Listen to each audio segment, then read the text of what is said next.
जय श्री राम, जय महाराणा, जय राजपूताना, हर हर महादेव, जय माँ भवानी, जय हिंद। बहुत दिन से विचार था कि आयुर्वेद सिद्धांत को समझाएं।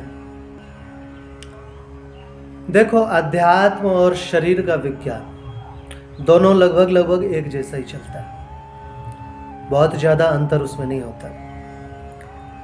बहुत लोगों का प्रश्न आता है, महाराज जी ऐसे भजन नहीं करो तो कोई काम नहीं सताता, विकार नहीं सताता, लेकिन जैसे ही भजन करने बैठे, माला करने बैठे, वैसे ही काम सताने लग जाता है या क्रोध ज़्यादा होने लग जाता है।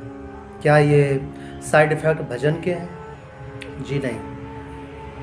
इसी तरह एलोपैथिक औषधियाँ अगर आप सेवन करते हैं एकदम से लाभ होता है, परंतु आप आयुर्वेदिक होम्योपैथिक लेते हैं, कभी कभी थोड़ा कुछ गलत सा दिखाई देता है, कुछ नुकसान सा दिखाई देता है।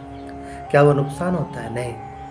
एक समझने वाली बात है, कोई कक्ष है जो बहुत दिनों से बंद है, कोई कमरा है जो बहुत दिनों से बंद है, वहाँ चारों ओर धूल बिछी पड़ी है, गंदगी है, जाले लगे हुए हैं। अब दो बातें हैं आपके पास, एक तो ये कि झाड़ू ले लीजिए और झाड़ू लेकर के सफाई कीजिए। आपने सफाई करना आरंभ किया तो क्या होगा? धूल उड़ेगा, जाले हटेंगे, उससे क्या हो सकता है? खांसी उठ सकता है। तो बहुत ज़्यादा खांसी होगी तो दो बातें हैं, आप कहोगे कि सफाई नहीं थी उससे पहले, ज़्यादा बेटर था क्योंकि सफाई कर रहे हैं और खांसी उठ रही है। लेकिन नहीं, जब आप सफाई करोगे तो शुरुआत में खांसी उठेगी। अगर आपने ये सोचा अरे खांसी उठ रही है, छोड़ दो, अब ऐसा कुछ नहीं करना है, तो शायद वो सफाई कभी होगा ही नहीं।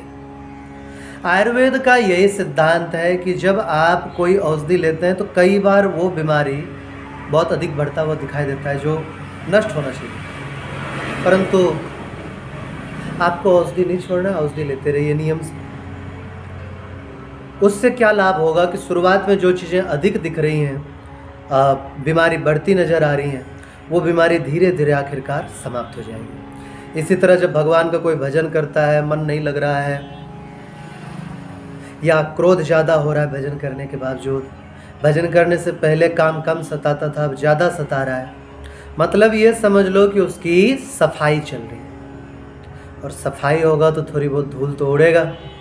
एक कहावत है कि लौ का आखिरी बार फड़फड़ाना, जब दिया बुझने को आता है तो आखिरी बार बहुत ज़ोर से एक बार फड़फड़ाता है, बस यही समझो। तो आयुर्वेद का सिद्धांत समझो। दूसरा, जब तक आप प्रकृति का पालन नहीं करोगे, प्राकृतिक नहीं बनोगे, प्रकृति के नियमों में नहीं ढालोगे अपने आप को, तब तक कोई औषधि तो क्या, ब्रह्मा जी भी सही नहीं कर सकते। वरना इस बार शिवनी नाड़ी शोधन चूर्ण में इतनी चीज़ें डाली हैं, भर भर के चीज़ें डाली हैं। महाराज को जो अपडेट हुआ उसमें तो ऐसी चीज़ें डाली हैं, पारद भस्म तक इस बार डाली है, कुछ भी नहीं छोड़ा है।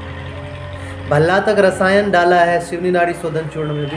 केवल एक औषधि आपको पूर्ण स्वस्थ कर सकती है, बशर्ते आप प्रकृति के नियमों का पालन करें, तभी हो सकता है। बाकी वीडियो बड़ा ना हो जाए। मिलते हैं अगला कुछ सिद्धांत कभी लेकर के।